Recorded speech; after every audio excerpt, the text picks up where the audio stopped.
और स्वागत है आप सभी का खबरों के सफर में। मैं हूं आपके साथ ज्योति यादव। बुलेटिन की शुरुआत करेंगे खास खबरों के साथ। एसएससी परिषद के राष्ट्रीय अध्यक्षों का 22वां शिखर सम्मेलन 4 जुलाई 2023 को वर्चुअली आयोजित किया जा रहा है।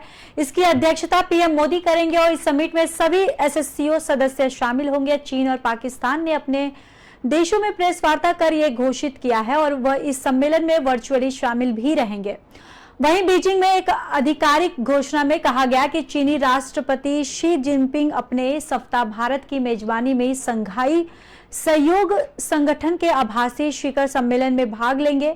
दरअसल पाकिस्तान के प्रधानमंत्री शहबाज शरीफ भी इस बैठक में वर्चुअली शामिल हो रहे हैं और शिखर सम्मेलन में चीन, रूस, कजाकिस्तान और किर्गिस्तान, पाकिस्तान, ताजिकिस्तान और उज्बेकिस्तान को आमंत्रित किया गया है। इसके अलावा ईरान, बेलारूस और मंगोलिया और ऑर्बजोर्ड स्टेट के रूप में आमंत्रित किया गया है। एसएससीओ की परंपरा के मुताबिक तुर्कमेनिस्तान को भी अतिथि के रूप में आमंत्रित किया गया है। एसएससीओ बॉडी के 2 प्रमुख सचिवालय और एसएससीओ RATS भी उपस्थित रहेंगे। इसके अलावा 6 अंतर्राष्ट्रीय और क्षेत्र संगठनों के प्रमुखों को भी आमंत्रित किया गया है।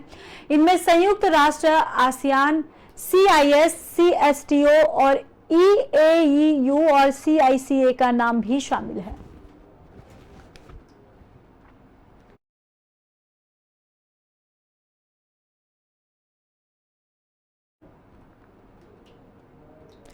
दिल्ली के भजनपुरा इलाके में रविवार सुबह CRPF और दिल्ली पुलिस की निगरानी में एक हनुमान मंदिर और मजार को हटाया गया। सड़क चौड़ी करने के लिए राजधानी के PWD डिपार्टमेंट ने ये कार्रवाई की गई है। मंदिर हटाने के पहले एडिशनल DCP सुबोध गोस्वामी ने हनुमान जी की पूजा की। वहीं कार्रवाई का पहला विरोध हुआ था, जिसे देखते हुए सुरक्षा बलों को विशेष तौर पर तैनात किया गया था। इसके अलावा किसी भी अप्रिय स्थिति से बचने के लिए कार्रवाई के दौरान पूरे इलाके की ड्रोन से निगरानी भी की गई थी। पिछले हफ्ते पूर्वी दिल्ली के मंडावली में MCD ने शनि मंदिर के बाहर अवैध रेलिंग को तोड़ा था और कार्रवाई को लेकर स्थानीय लोगों और सुरक्षा कर्मियों के बीच झड़प भी हुई थी। लोगों के विरोध को देखते हुए CRPF तैनात करना पड़ा था। दिल्ली नॉर्थ ईस्ट के DSP जॉय एन तुर्की ने बताया है कि दिल्ली की धार्मिक मामलों की कमेटी ने भजनपुरा इलाके में एक हनुमान मंदिर और एक मजार को हटाने का फैसला लिया था, जिससे सराहनपुर हाईवे के रोड को चौड़ा किया जा रहा था और स्थानीय लोगों के सहयोग से दोनों धार्मिक स्थलों को शांतिपूर्ण ढंग से हटाया गया। उन्होंने ये भी कहा कि दोनों स्ट्रक्चर आपसी सहमति से हटाए गए और मंदिर के पुजारी ने खुद ही मूर्तियों को गाड़ी में रखा है।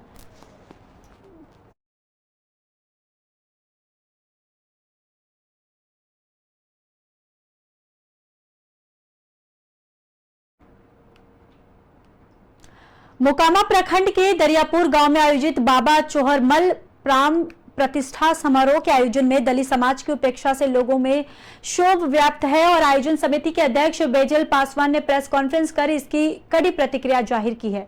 बैजल पासवान ने कहा है कि सांसद चिराग पासवान ने बाबा चोहरमल मंदिर उत्थान के मुद्दे पर चुप्पी साध ली और दलित समाज की बेहतरीन पर कोई भी बयान नहीं दिया है।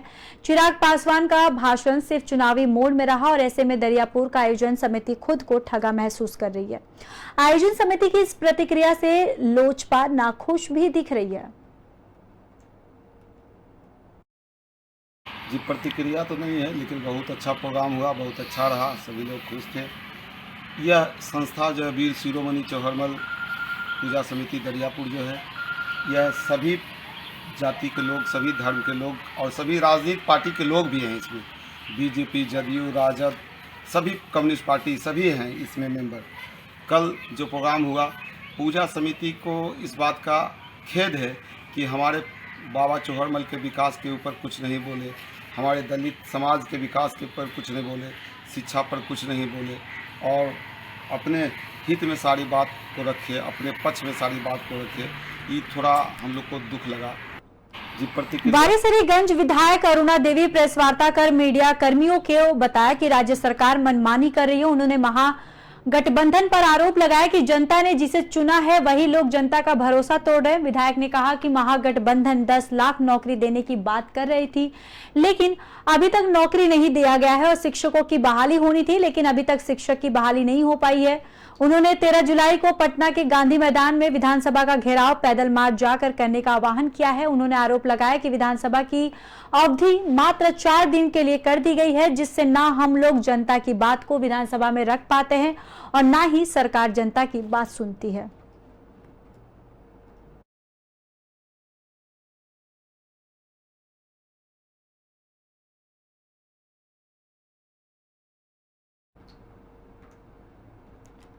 तो वहीं जिला पार्षद सह राजद पार्टी के वरीय नेता शशि भूषण शर्मा ने नई दिल्ली के एक निजी अस्पताल में ली अंतिम सांस। बताया जा रहा है कि शशि भूषण शर्मा अपने पिता के इलाज कराने के लिए दिल्ली गए हुए थे। इसी बीच इनकी भी तबीयत बिगड़ गई और विगत कई दिनों से उनकी इलाज दिल्ली के एक निजी अस्पताल में चल रहा था, जहां उन्होंने आज अंतिम सांस ली है। इनके निधन से जिले के राजनीतिक गलियारे में शोक की लहर दौड़ गई है। वही राजद नेता काफी मरामत थे और शोक संवेदना व्यक्त करते हुए राजद जिला प्रवक्ता डॉक्टर रमेश यादव, जिला पार्षद शंकर यादव, जिला पार्षद अनिल यादव, राजद आपदा प्रबंधन प्रकोष्ठ के प्रदेश अध्यक्ष उदय उज्जवल समेत कई राजद नेताओं और कार्यकर्ताओं ने कहा कि शशि भूषण शर्मा के असामयिक निधन ने मर्माहत और निःशब्द हूं। ईश्वर उनकी आत्मा को अपने चरणों में स्थान दे और इस मुश्किल घड़ी में परिजनों को दुख सहने की शक्ति प्रदान करे। उन्होंने कहा कि शशि भूषण शर्मा पार्टी के समर्पित कार्यकर्ता थे। पार्टी सुप्रीमो लालू प्रसाद यादव के नीति सिद्धांतों पर चलने का उन्होंने काम किया था। उनके निधन से पार्टी को अपूरणीय क्षति हुई है। उनकी कमी को पूरा नहीं किया जा सकता है। वे दूसरी बार लगातार जिला पार्षद निर्वाचित किए गए थे और वर्तमान में वह देश से जिला पार्षद बने थे।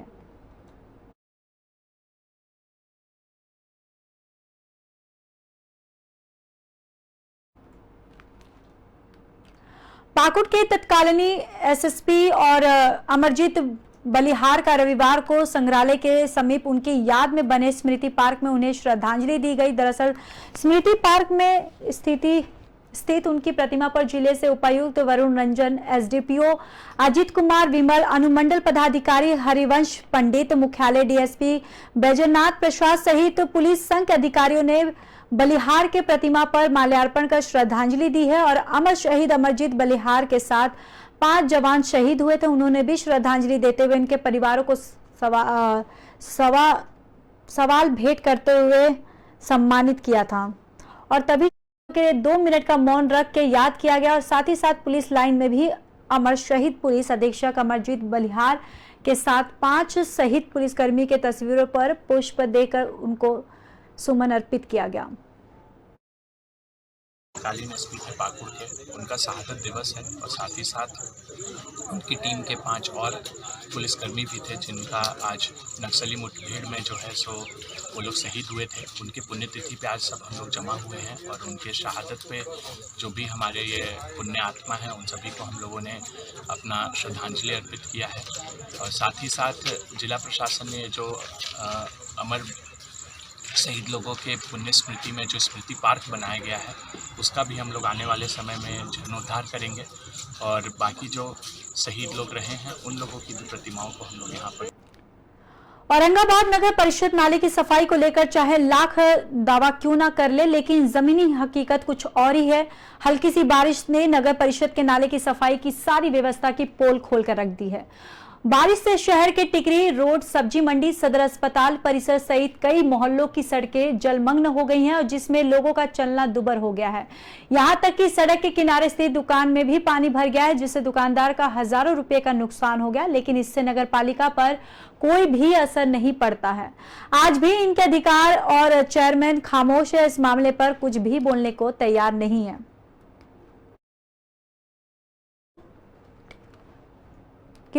नगर परिषद नाले की सफाई को लेकर चाहे लाख दावे क्यों ना करे, लेकिन जमीनी हकीकत कुछ और ही बयां कर रही है।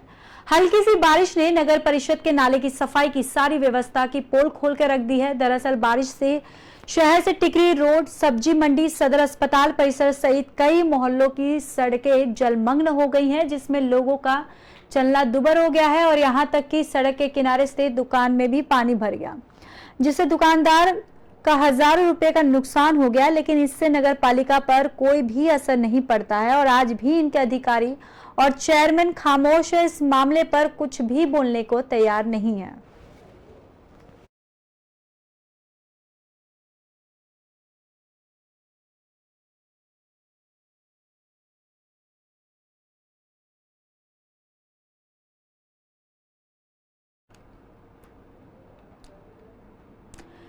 चलिए बात पलवल की कर लेते हैं, जहां पर नेशनल हाईवे पर खड़ी दिल्ली से मथुरा वृंदावन जा रहे श्रद्धालुओं की बस को एक तेज रफ्तार ट्रक ने पीछे से टक्कर मार दी। टक्कर इतनी जोरदार थी कि एक महिला सहित 2 लोगों की मौत हो गई, जबकि दर्जन भर श्रद्धालु गंभीर रूप से घायल हुए हैं, जिन्हें उपचार के लिए हायर सेंटर भेज दिया गया। इस हादसे के बाद चालक ट्रक को मौके से छोड़कर मौके से फरार हो गया। वहीं मुंडकटी थाना पुलिस ने मामले में शिकायत के आधार पर अज्ञात चालक के खिलाफ केस दर्ज कर ट्रक को अपने कब्जे में ले लिया है।